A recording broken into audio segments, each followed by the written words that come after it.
TV umpire to director, we have a player review. Can we rock and roll, please?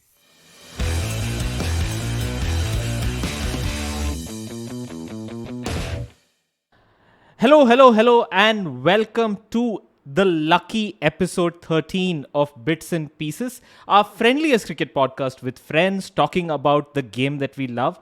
Usually through banter, no expertise, although we try a little bit here and there. This is your host. My name is Praveen Gopal Krishnan, and today I'm here to introduce our panel to you. And it's a really special panel.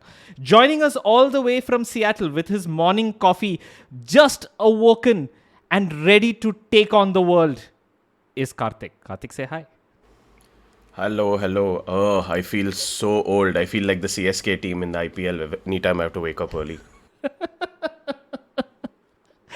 And then, all the way from Switzerland, he thinks he's neutral, but he really isn't. He has his fans, he has his quirks, but welcome back, Srinath. Thanks, PGK. Welcome back to you as well. It's been a while. It has been a while. I decided to let the professionals take over for a while. But it's really glad to be back. And I said that this was a special episode. And we have with us a really special guest. Joining us all the way from UK is Rachana.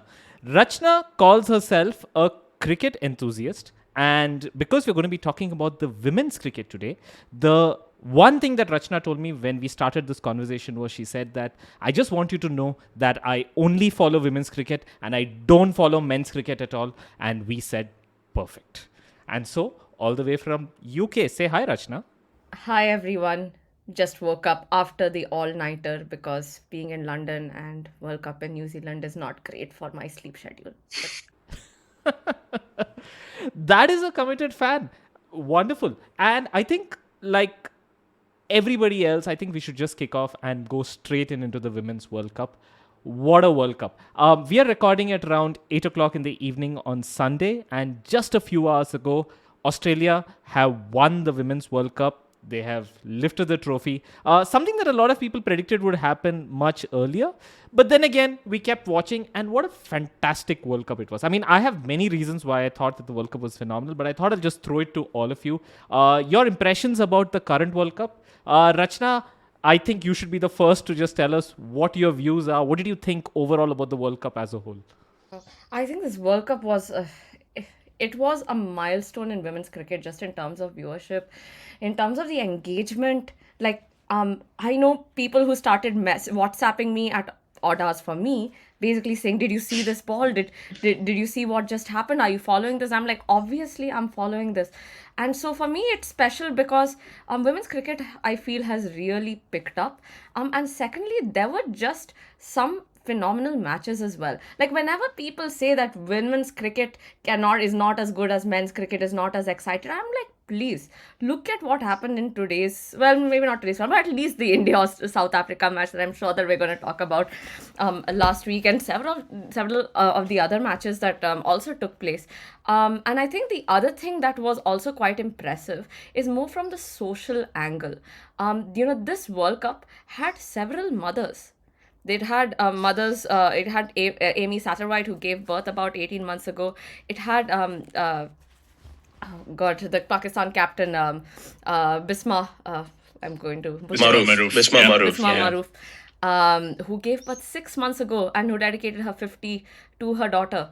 It had Megan Shute, who's back to playing. She started playing, a few months, about 5 or 6 months back. It had Rachel Haynes, who's finally back, and that I think is a huge step in for sports itself, that you can actually have careers after becoming mothers.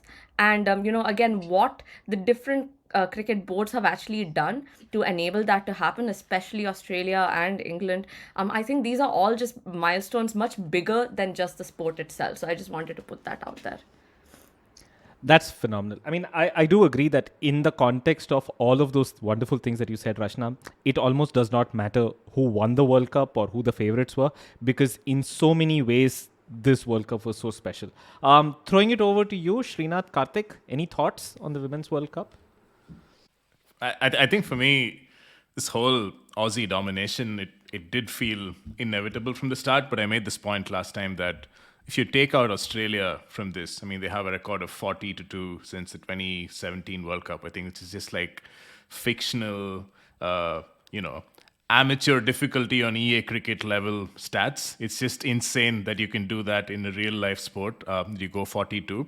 But if you take Australia out of it, the field itself was wide open. There was Pakistan winning their first game in 14 years, which is after 2 World Cups. Bangladesh having their first ever win.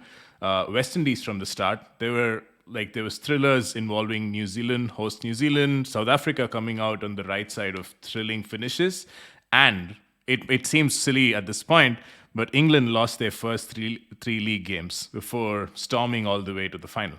So effectively, it was such an open field that I think at least 5 teams could qualify for the remaining 3 spots. And that itself says a lot about where women's cricket is today, because previously, and we need to remember that this is a sport that's been dominated by 2 teams mostly. New Zealand have won, I think, 1 World Cup, but it's been Australia and England throughout.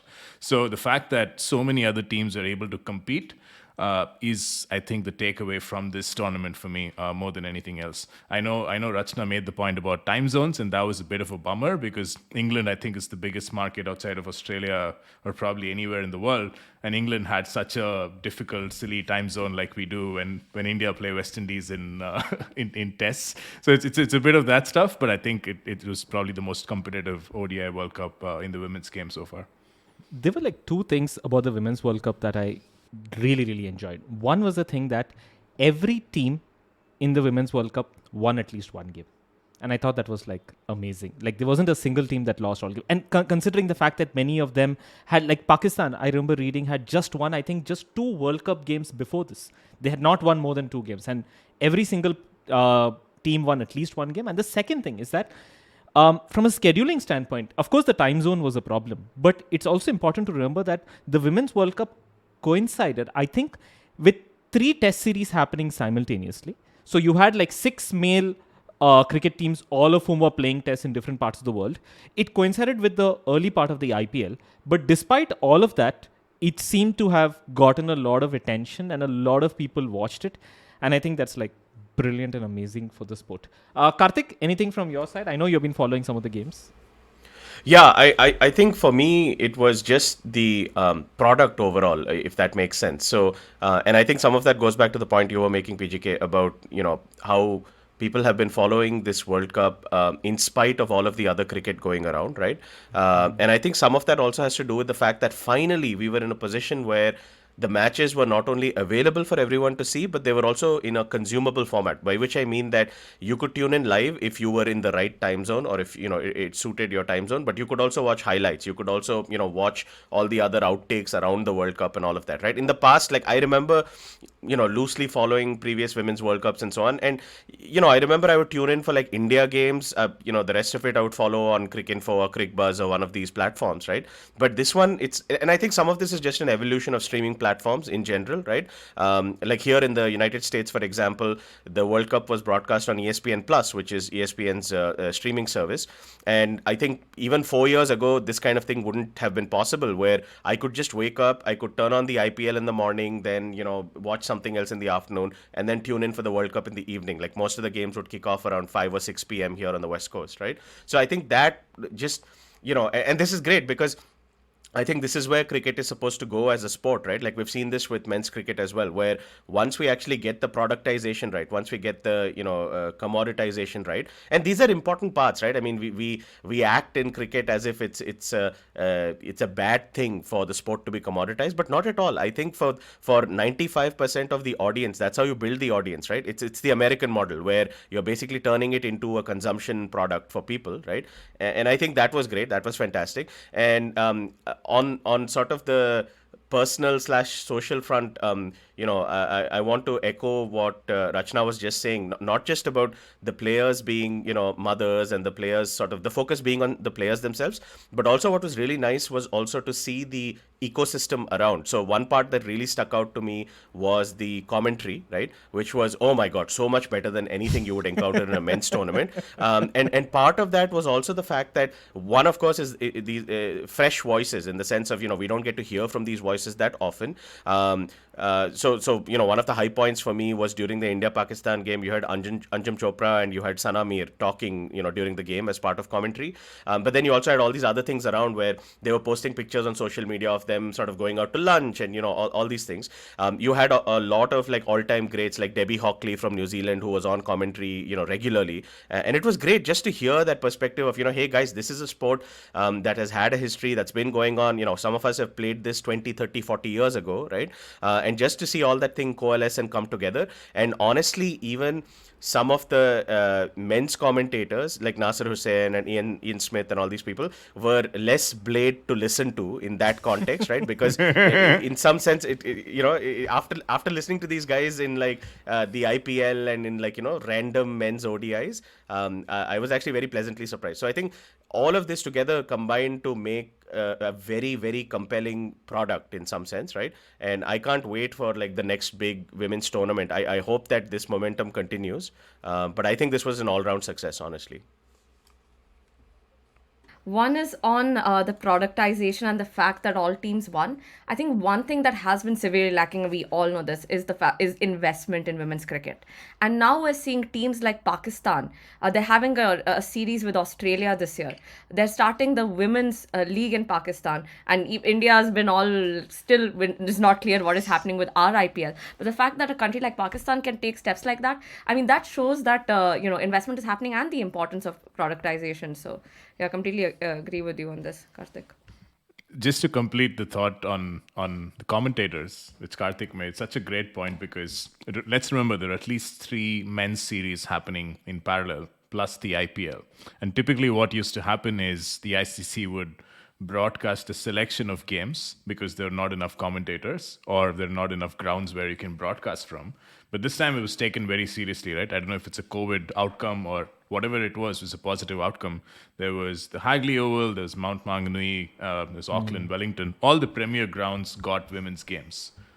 Partly because it's a standalone World Cup, but also you had the full shebang. You had the whole coverage, you had top grade commentators. I mean, the fact that you had Nasser Hussain do the entire tournament when England were playing a test series in the Caribbean is just one example of how seriously this was taken, and kudos to the ICC. We don't say this too often on any of these shows, but I think well done to them.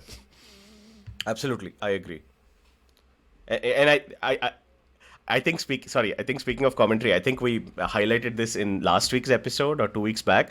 We also found out that there is a good twin, evil twin of El Siva, which is W.B. Raman, who Vurkeri Raman basically sounds like El Siva, but he makes a little more sense. I mean, obviously the guy has been the coach of the Indian women's team and so on, but you flip on the TV and then you listen for the first 5 seconds and you're like, wait, Lakshman Sivarakrishnan is in New Zealand? What's going on? So yeah.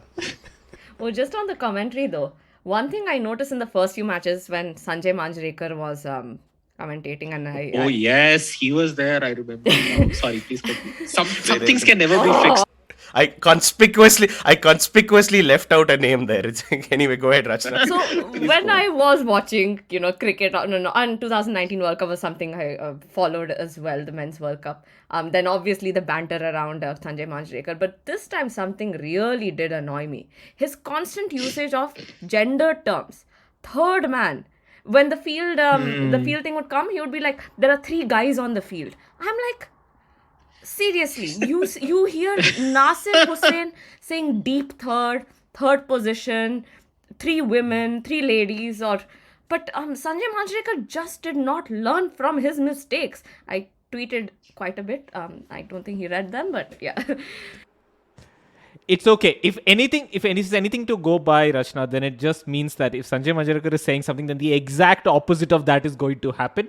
So it just means that it's going to be phenomenal for women's cricket for the next few years. And it also means that we have a podcast title ready in 2 years' time if Sanjay Manjrekar is saying things. So one thing, for example, from what Rachana said, we could have a podcast called 3 Guys and a Position or something like that. It's just, yeah, he's great with that. Srinath, you were saying something. No. I was just going to go on a rant about Manjrekar, but that's every week. So.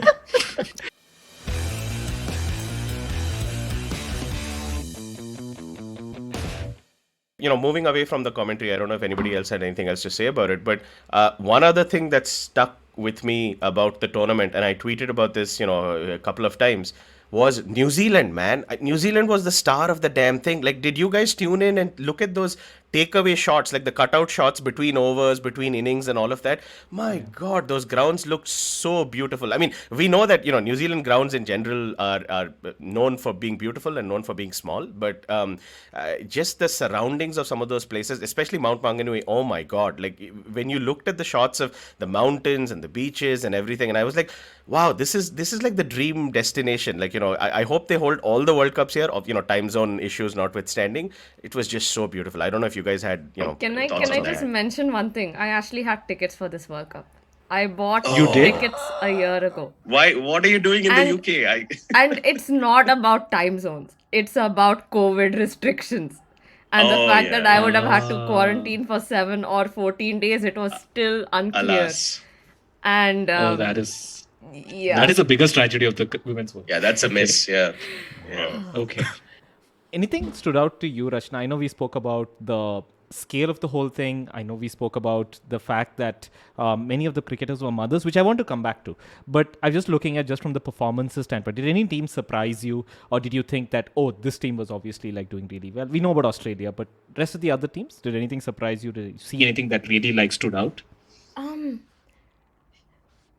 So maybe not so much team. So one thing is that the only team that was obviously consistent was Australia. I was actually surprised that despite India, having spent five ODIs and one T20 in New Zealand, our performance was still quite mixed, and we have to acknowledge that. And we did have several series as well last year. So again, it was a bit surprising to see that, and then the fact that fielding was again a bit of a question mark for quite a few teams, apart from I would say India and Australia. But I think one player for me really stood out, and India, Harmanpreet Kaur. And before, I think it was the last time she hit a score greater than 60 runs in an ODI was actually in 2017. And Wow. I In that innings, is it? I'm not sure if it was that innings or maybe there was something after, but I remember hearing the stat that above 60 was just there. And, a lot of commentators were, just kind of bashing her before the World Cup, saying that, and she was dropped from a couple of the New Zealand matches. Deepti Sharma, I can't remember who replaced her actually, but as an all-round, I think it was Deepti who was looked at as that person. But then she really did make a comeback, and I think that for me was a big takeaway. I remember thinking before the World Cup that I'm really okay Harmanpreet Kaur not playing, and Meghna Sabineni, who was actually one of the bystanders, she coming in instead because she played phenomenally during the New Zealand India series. So I think one was two things. One was the general mixed performance given the considerable number of series and the WBBL and the 100 and all of that, and the second is this woman's performance in particular that just stood out. Very historically, India has had players getting really long ropes, and one of the reasons for that is that we always talk about the lack of depth and talent in women's cricket that can make it to the international side. This time, we saw a host of youngsters, people who are early to mid-20s, actually performing really, really well. Had like two all-rounders, Sneh Rana and Pooja Vastrakar, coming to the fore. Typically not the kind of players India has produced. Consistently, you can perform with both bat and ball. And the other one was Yastika Bhatia up top. Typically, once again, a relatively fast-scoring, stroke-making opener. And that, I think, is all really positive signs for India going forward, because it's just been one of those sides and systems which has been reluctant to drop people because they performed well in the past or because there's not enough reinforcements available. I mean, unless and until you start having these players given long enough ropes to perform, you're never going to get out of that rut, so to speak. So that was really good for India. Yeah, I think that was part of it. But I think going back to what Rachana also said, so a couple of us, myself, Kaustubh, who's on our podcast and so on, we were following that pre-series that India had in New Zealand, right? The ODIs and the T20s and so on. And it was very painfully evident even then that if something was going to let us down, it was going to be our batting, right? And that we had some serious weak links in our batting, like especially in the middle order, right? And we unfortunately we saw that story play out in a lot of the World Cup matches, right? A lot of the league games is that we would get off to a reasonable start, but then we would get bogged down in the middle overs, either because wickets were falling or because people just couldn't accelerate the scoring. In fact, after like a few games into the group schedule, it just became like a pattern that you knew was going to happen, that even if the openers got going or even if the top order got going, you just knew that they were going to get stuck in a rut. And I think if anything, of all the aspects, bowling, fielding, batting, I think that let down the Indian team. Like even if you look at the last game with South Africa, which we're probably going to talk about, it always felt like they were at least 20-30 runs short, and if it had those 20-30 runs, who knows what would have happened either way, right? So I think that was the problem, and you could see it very clearly even in those early ODIs and T20s against New Zealand. So I mean, now obviously there's going to be some changes just because of the way that time passes and this is the end of a World Cup, end of an era, that type of thing, but I think that's something that needs to be shored up, and yeah, I think. I remember reading somewhere, somebody had asked this question on another podcast on why is it that women's cricket, and this is because a lot of people are watching women's cricket for the first time. They're saying, why is it that women's cricket generally have a lot of all-rounders or a ton of bowling options? So if you look at most teams when they're bowling, you go down and look at the scorecard, it's not 4 or 5 bowlers, it's usually like 7 or 8. And similarly, the other thing is you also have a lot of really young players. Like in India's case, you had Shefali Verma, who's just 18, who's like opening the batting.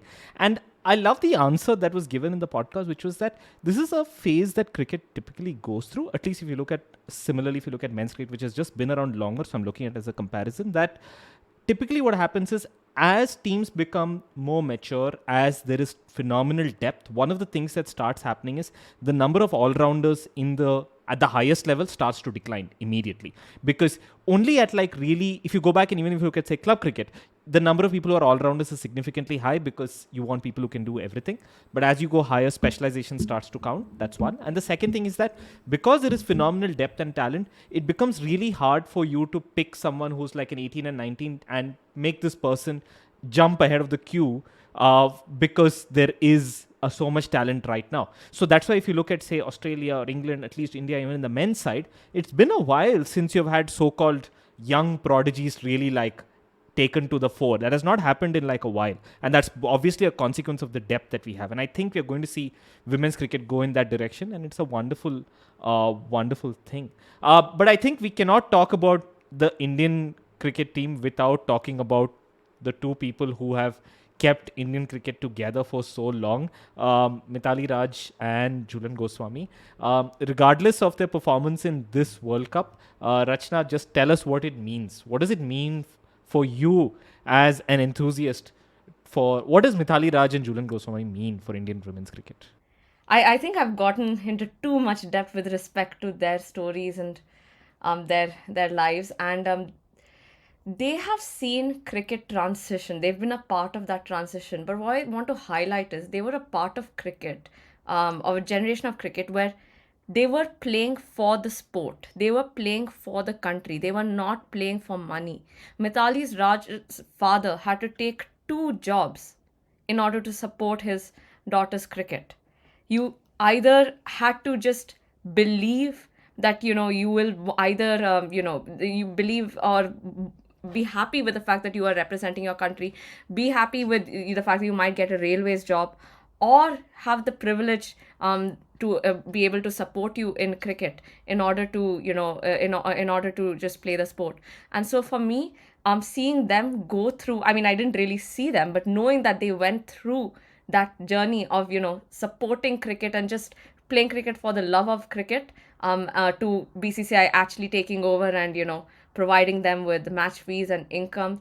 I think that is one of the greatest things I can say about their journey, and I'm just happy both of them had the opportunity to go through that.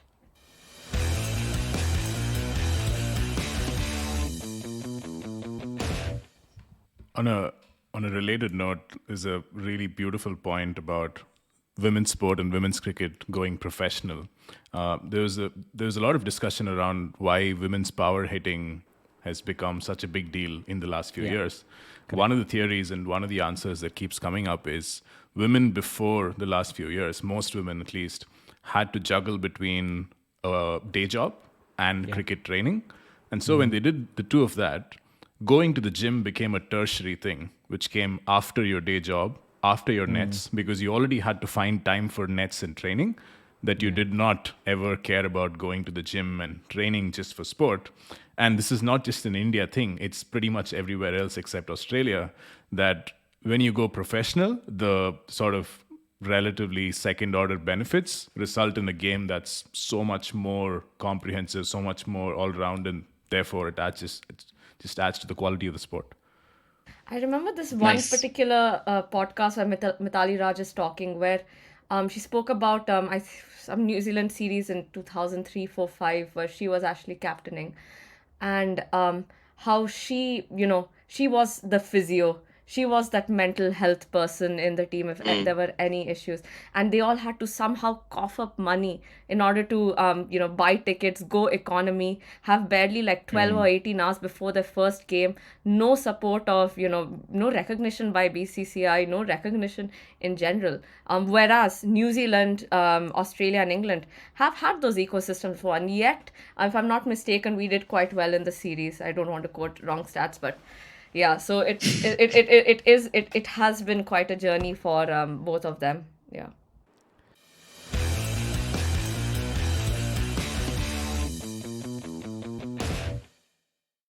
We've acknowledged that women's cricket is going places. We've said that it's an amazing World Cup. We loved it. But we wouldn't be bits and pieces if we didn't talk about all the absurdities and the banter that went on with it. As people who follow Indian cricket, how painful was the India-South Africa match? May I ask everyone? And please feel free to lay it out now and get it all out of your system, because that's what our listeners are here for. At least 3 of them. Come on, Rachana, tell us about the India-South Africa game. It's okay. Say the Group absurdities. Let it go. Come out. Group therapy session. Oh God, I don't know how to answer that question. I mean, there was hope. We spoke about it. The middle order was a disaster in that game. Pooja Vastrakar, Sneha Rana, people who we did have some hope from and who have performed in other games, they didn't. The fact that Jhulan Goswami couldn't play that game. Yes, she had an injury, and thinking that the last game that she played, the last ODI she played was India Bangladesh, and the hope, and then not making it to the semis.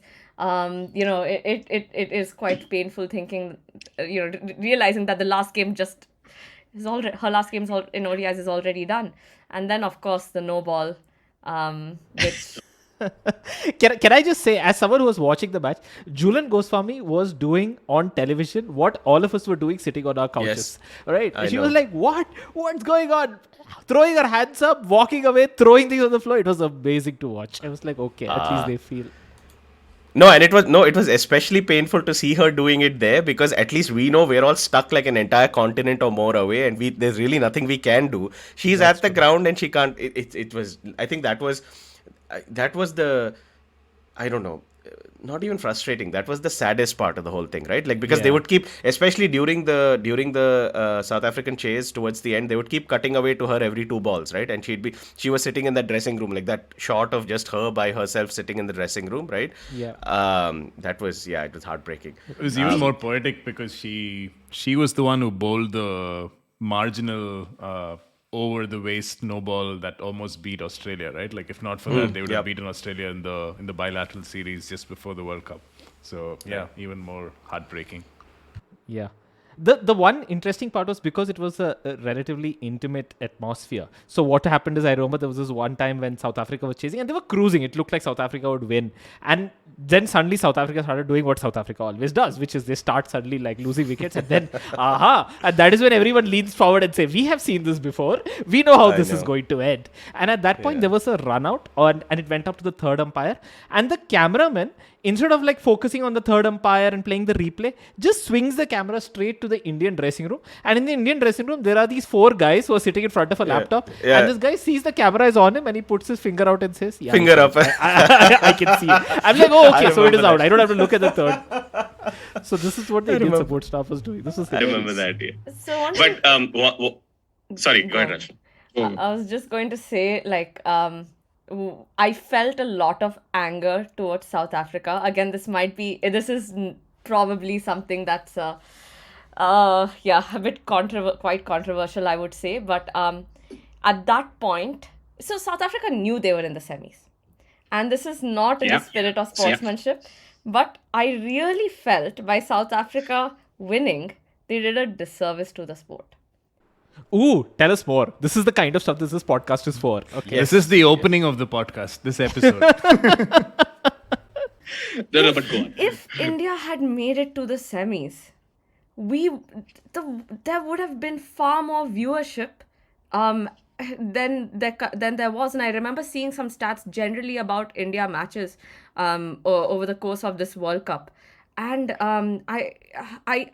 it's not just a disservice to the Indian team, of course, but I think just generally for the entire cricketing community. But again, this is not in the spirit of sportsmanship. This is just being, someone who just... Heartbroken fan. Heartbroken fan and wants the best for the sport. South Africa couldn't even choke at choking. They choked at choking. Like, they couldn't even pull off the entire choke. It was just, No, I agree with you, Rachana. I think, yes, of course, as Indian fans, right? But it's so pointless. Like, what was the point? You've qualified anyway. Why are you in, like, top gear trying to go and win this game? Like, of course, we all know why. Like, this is half facetious. But, it was very frustrating. It was like, you guys are already in. Like, it doesn't even matter. Although, I guess the thing that balanced this a little bit, which we should talk about, right, is I think on Twitter, they had the reaction video of the West Indies team all gathered in, like, an auditorium or something. That was watching really, really warm. Yeah, it was very every nice ball of this, which was very nice. And also, it was sort of poetic in a way because I think, and we talked about this again in a previous episode, of all the teams in the group stage, I think the West Indies were probably involved in the most number of close games, right? Like a lot of their games went down to the wire. And so I think it was poetic seeing that, they were all sitting there watching this close game, which they had absolutely no control over. They had no, way to influence the outcome of that game. So in some sense, I guess that got balanced out. I mean, doesn't change any of the points you're making, Rachana, including about actual viewership and actual, sort of interest in the game. But yeah, it is what it is. And I think, I think as Indian fans, we should just be thankful that, if we had qualified, we would have come up against Alyssa Healy and the juggernaut that was the Australian team. So it's really about what kind of scar do you want to carry? Do you want to carry the scar where, almost made it, but not quite? So we can still, go to bed every night telling ourselves, okay, if only Deepti's foot had landed like, a few inches behind the line or whatever, right? Or do you want to go to bed telling yourself that, oh my God, we got beaten to pulp by this Australian team. So, one more 2003 Men's World Cup style memory. Don't want yes. I mean, we'll talk about the final, right? But all of us, I think we had PTSD. We were like, thank God it's England at the other end of this, because those guys are going to have issues to sort out, 20 years from now with this final. But no, one more thing I want to talk about while we're on the South Africa-India game was Harmanpreet Kaur, right? Like, finally she had the turnaround game, a little too late, unfortunately, right? But towards the latter half of that game, like, she was everywhere. Like, when she was batting sort of down the order, then she came on, as a bowler, she produced the breakthroughs, the catch, the run out. Like, she was all over the field. Like, just, Yeah, it was absolutely. It was really, really great to watch. I think I want to talk about something that Rachana alluded to right in the beginning, which is about a lot of women who are playing the game immediately, or sometime back they've become mothers. So one thing that we are finding out about women's cricket, and quite honestly, this is something that we don't have answers to because there is such a low sample size and we're still very early into understanding the sport, especially from the women's side, is that we see a lot of things happen in women's cricket that don't happen in men's cricket. For example, if you look at, say, the amount of swing that is there in bowlers. I mean, the kind of swing that women cricketers produce is like unimaginable. It's nowhere close. It's not even close to what men's cricket do. Men's cricket, essentially, they get some swing for a few overs, but you can see the prodigious banana swing that happens. And you can see all of these other things. And it leads us to slowly start to understand that there are a lot of aspects about women's bodies and that influence on the sport that we don't know, right? And we don't understand. We're still learning. And I'm just curious, Rachana, if you could just like chime in, if there's anything that you have read or seen or observed that sort of like connects the dots better for you. Let's say that obviously this is going to happen because women's bodies tend to be this, and hence this is the kind of advantages, or not necessarily, but these are the kind of differences that necessarily emerge in women's cricket. Do you see anything? Yeah, so there are, the one thing that I've read about is the chest muscles, which are much weaker in women, weaker compared to men's, which results in the lower speeds, which is why, a random Ranji player will be able to like polish off 130, 140, whereas, a bowler like Catherine Brunt probably max 120, 125.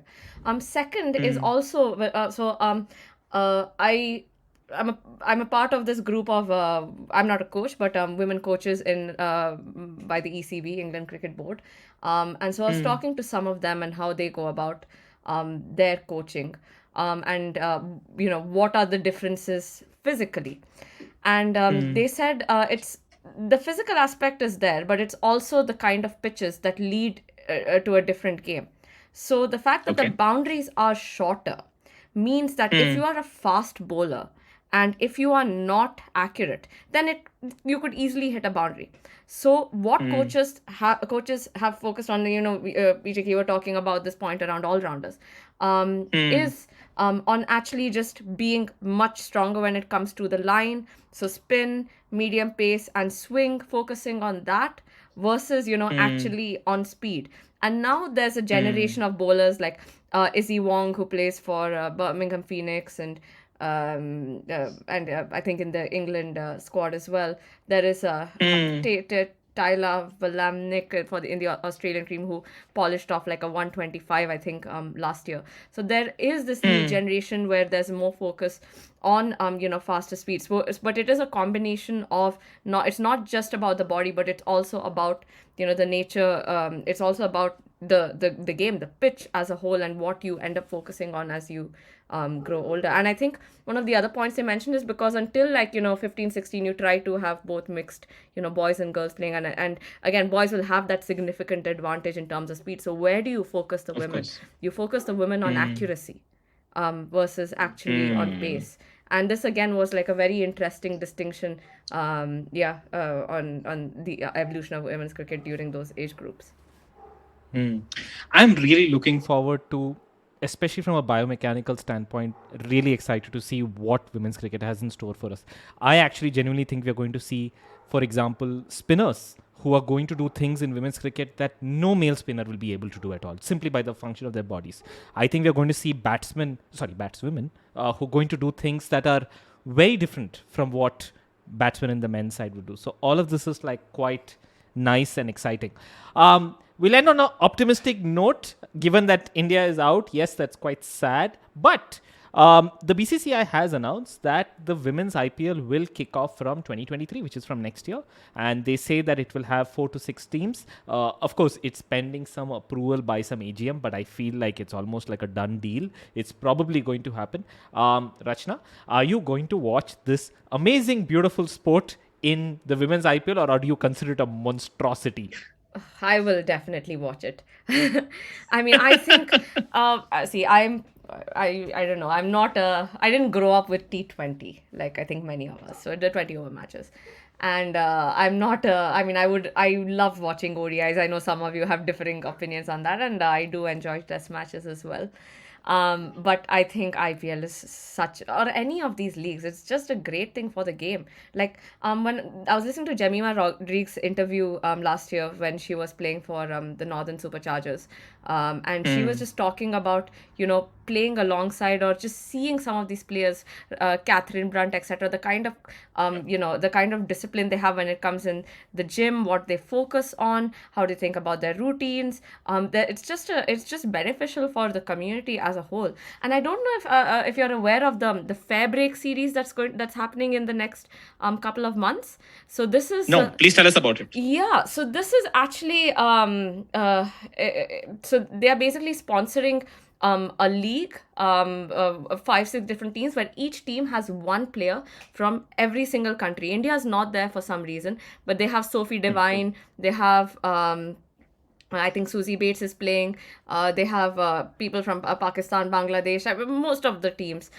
They also have players from Hong Kong, Thailand, the qualifiers. And this, I just read about it like yesterday, I think. And I think, again, something like this, which everything is going to charity, is just great for the game, great for women's sports in general, and just pushing, equality in the game. Nice. Yeah. We really look forward to the women's IPL. Any teams that you would like to support? Do you have affiliations to certain cities? I'm assuming it's going to be based on cities. I mean, I am from Chennai. Just by default, I will support Chennai Super Kings. But By the way, but you know, I really hope go they ahead. bid for a women's team. but I actually I now thinking about it, I'm saying Chennai now because I think it's the easiest answer to give. But I do think at the time, I think it's really going to be based on the players. Especially as I feel that I have such a close connection to these players in some strange way that so let's see. Also, speaking of Chennai, I think they'll have to come up with probably not very gender specific names for some teams because the IPL tends to overdo this also. There are too many kings in the IPL. Too many kings. So Yes. it's but yeah. But that'll be fun. I really am looking forward to it. I think that Yeah, no, I think mostly also because of like this is something that I don't think we expected the IPL to do when it kicked off in 2008, right? But to me, at least, this has been the single best thing about the IPL, which is for the Indian game, like within India, right? Like discovering and giving opportunities to all these players who would never have had, an opportunity to sort of make it to the limelight, and all of the other things that Rachana said also about, being in the same atmosphere with all these other people. Like we were talking in a previous episode about the life of Shane Warne, right? And a big part of that was what he did with Rajasthan Royals, right? As a sort of mentor figure and as a sort of superstar who brought up a lot of these players in that same dressing room and who kind of mentored them.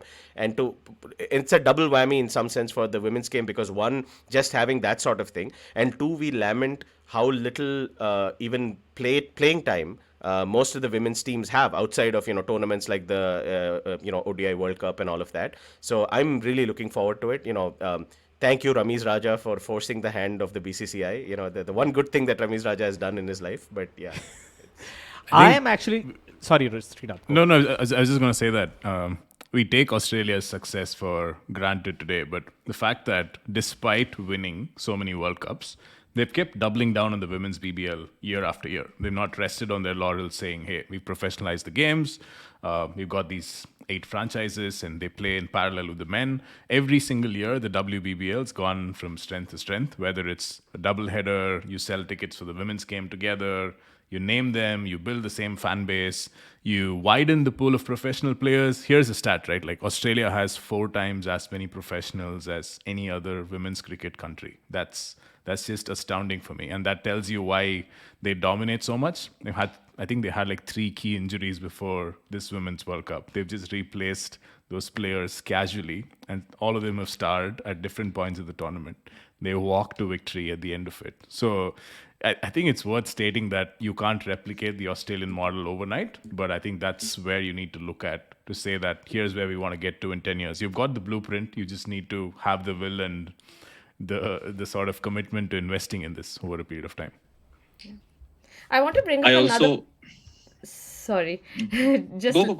linked to this, I want to bring up another point on inclusivity in cricket, which Australia has definitely done, but England is doing a lot as well, and especially as a women's sport. Okay, and I mentioned this, the ECB network of, it's called Dream Big Desi Coaches. So there's a specific initiative to actually onboard South Asian coaches in the UK, in England and Wales. And the idea is that cricket is one sport where, it's not a contact sport. Clothing is loose.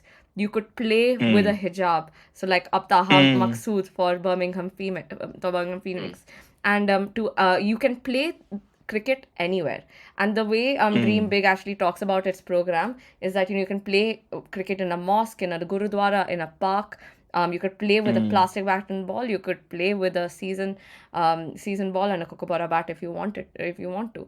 And I think that is again, a great step that countries like nations like England are doing alongside Australia, and through which we're seeing a lot of diverse players in these countries as well. Again, it's not probably relevant for India, but the fact that in England, you're seeing players like Naomi Tatani.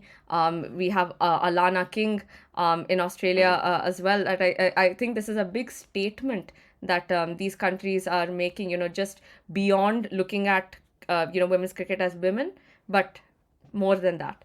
So that's a wonderful place to end it. I'll just end on another quiet note, which is that I really look forward to women's cricket becoming extremely popular, as popular as men's cricket, and even surpassing it, because along with that comes all the wonderful feelings of maybe one day, Rachana, you'll know what it feels like to attend a test match in Bangalore and have the crowd scream RCB, RCB, RCB. That will be the day when you know that women's cricket has arrived. Oh my God.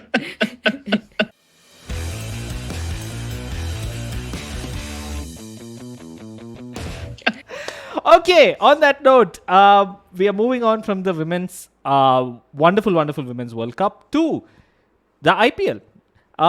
Any thoughts on what's going on with the IPL? It's very early, just a few games have been played, but very quick thoughts on what's going on with the IPL. Do you want to start with CSK, Kato? It's like that's probably the one.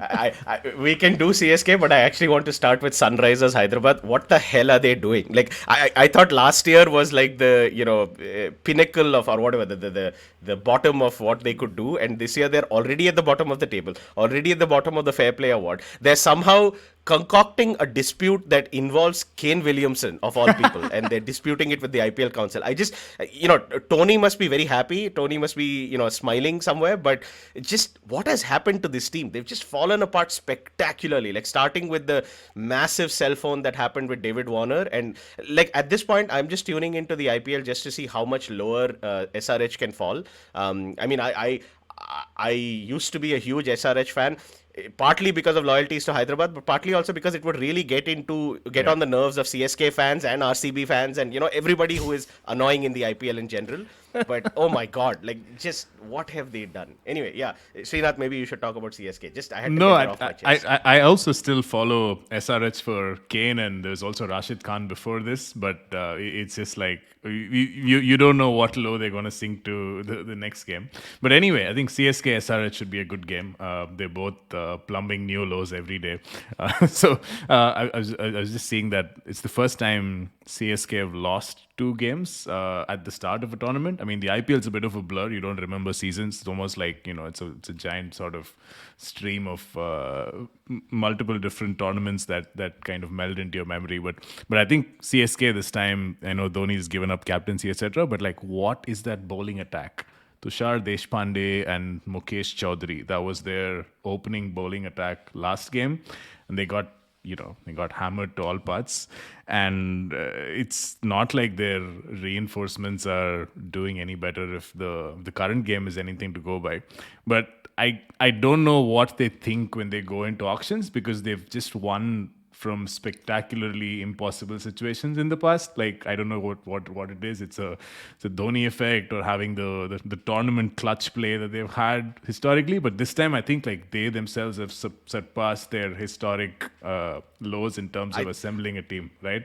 I think CSK auctions are basically, to go back to what PGK said in the India-South Africa match, it's 4 guys sitting in a dressing room watching a TV and putting up a finger once in a while. That's literally what it is. Paddling. No clue what's going on, just put the paddle up. That's it. That's kind of what it is. Rachana, I know you don't watch men's cricket, but do you have any memories of what it was like in the IPL? I know, as you can see, things have changed a little now, or maybe they haven't.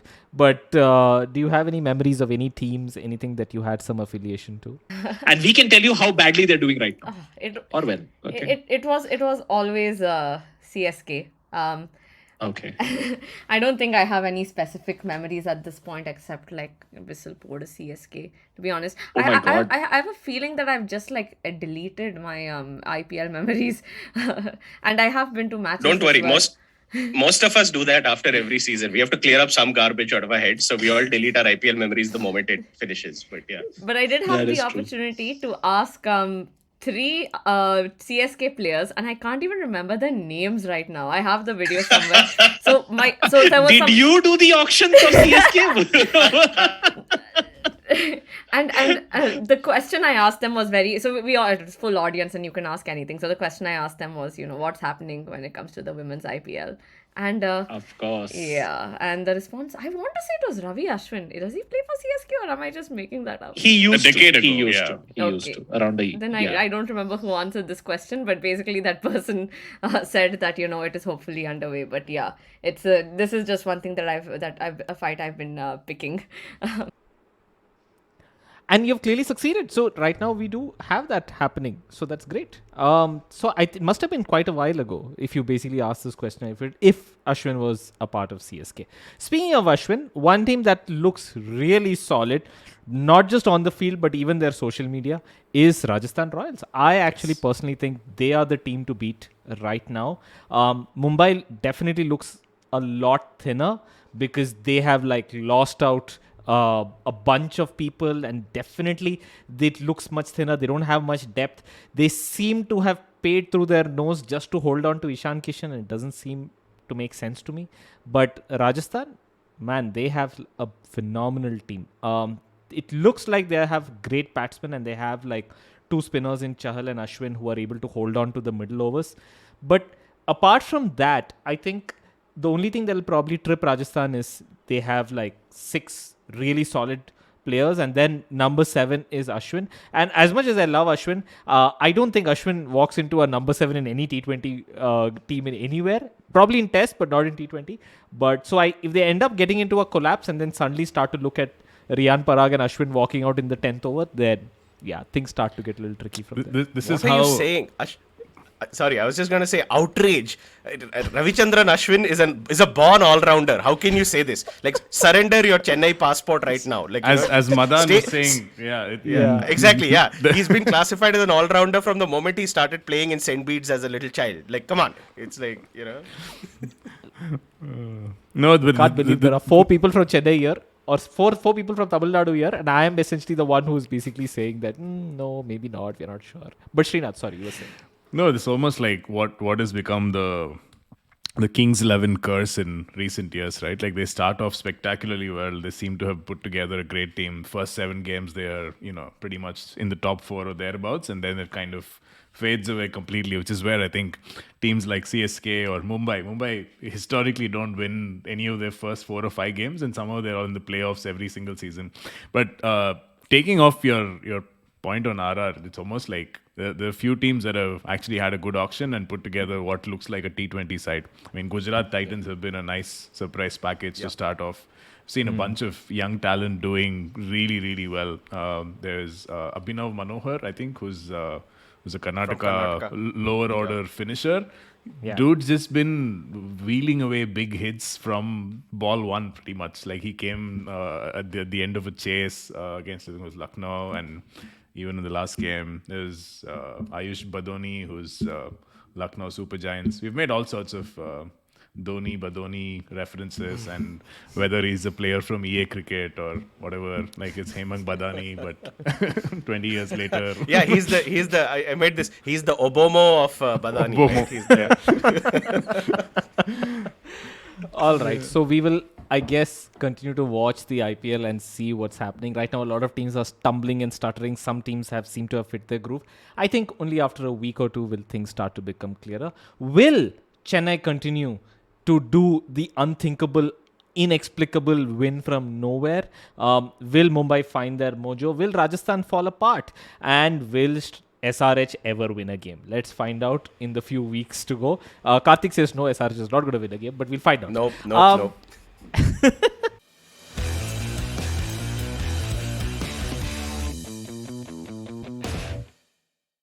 We're going to end with a very something that's been going on that not many people have been paying attention to, but I think one person has been paying attention, and that is Srinath. So you should tell us a bit about what's happening between Australia and Pakistan in the ODIs. I mean, with Pakistan, it's almost like there's a few players, few batters at least, going completely under the radar. Like Imam ul Haq, scoring hundreds for fun. Like the guy is, I think, an opener from the 2000s who casually goes about scoring at 90, 95 without the big hits or scoring 15 boundaries or whatever. He just scored 100 and I think a 90 odd to beat Australia.